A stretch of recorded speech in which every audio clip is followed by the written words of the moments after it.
Friends, ఈ master దొంగ కావాలనే తన హెల్మెట్ తీసేసి సీసీ కెమెరాల ముందు తన ముఖం క్లియర్గా చూపించాడు. రాబోయే దొంగతనం గురించి మ్యూజియం డైరెక్టర్కి ముందే సమాచారం ఇచ్చేశాడు. అతని అసలు టార్గెట్ $2 బిలియన్ విలువైన ప్రసిద్ధ బ్లాక్ బోర్డ్. డైరెక్టర్ భయపడి వెంటనే సెక్యూరిటీ కోడ్లు మార్చేస్తాడని అతనికి ముందే తెలుసు. అదే తన ప్లాన్. బయట నుంచే కొత్త కోడ్ తెలుసుకునేలా జాగ్రత్తగా పన్నాగం వేశాడు. డైరెక్టర్ మాత్రం గర్వంతో యాంటీ థెఫ్ట్ సిస్టమ్ ఇంకా స్ట్రాంగ్ చేసి స్పెషల్ టాస్క్ ఫోర్స్ కి 24 గంటలు గస్తీ పెట్టమన్నాడు. ఇక్కడ దొంగ కావాలనే తన ప్లాన్ మీడియాకి లీక్ చేశాడు. చూస్తుండగానే ప్యారిస్ జనాలు ఈ డ్రామా చూడ్డానికి గుంపులుగా వచ్చేశారు. కౌంట్ డౌన్ టైం దగ్గరికి రాగానే ఏమీ జరగలేదు. డైరెక్టర్ ఊపిరి పీల్చుకునే లోపే అకస్మాత్తుగా అలారం మోగింది. లోపల ఎవరో గద్దారున్నాడేమో అనుమానం వచ్చింది. పోలీసులు టాస్క్ ఫోర్స్ లో ప్రతి ఒక్కరిని చెక్ చేశారు. కానీ ఎలాంటి క్లూ దొరకలేదు. అప్పటికే దొంగ తన పని సైలెంట్ గా పూర్తి చేసేశాడు.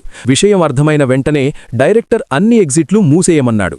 దొంగ వెంటనే తన టాక్టికల్ యూనిఫామ్ తీసేసి సాధారణ బట్టలు వేసుకున్నాడు. అయినా బయటికి వస్తుండగా టాస్క్ ఫోర్స్ వాళ్లు అతన్ని పట్టేశారు. అందరి ముందు పోలీస్ కార్లో కూర్చోబెట్టారు. కానీ డోర్ మూసిన వెంటనే అతను చిరునవ్వు నవ్వాడు. ఆ కారు అసలు పోలీసులది కాదు, తన గ్యాంగ్ వాళ్లది. సైరన్ మోగిస్తూ అక్కడి నుంచి మాయమయ్యారు. అసలు ఆట అప్పుడే మొదలైంది. కొంచెం దూరం వెళ్లాక నకిలీ కార్లో నుంచి దిగి ఒక సన్నని గల్లీ దాటి పైకప్పుల మీదికి ఎక్కాడు. కావాలనే పోలీసులకి కనిపించేలా చేశాడు. మొత్తం ఫోర్స్ తన వెంటపడేలా. ఇంటిమీదు నుంచి ఇంటిమీదికి పరిగెత్తుతూ వెళ్లాడు.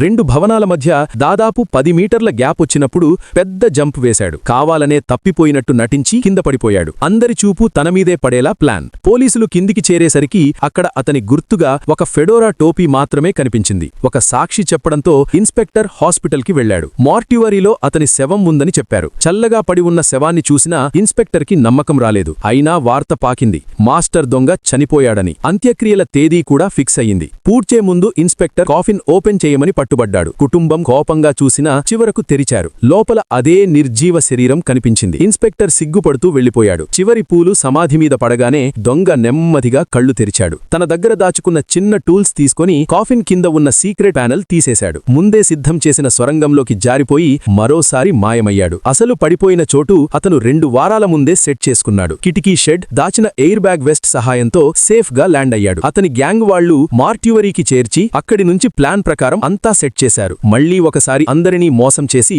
మాస్టర్ దొంగ తన స్టైల్లో ఎస్కేప్ అయ్యాడు.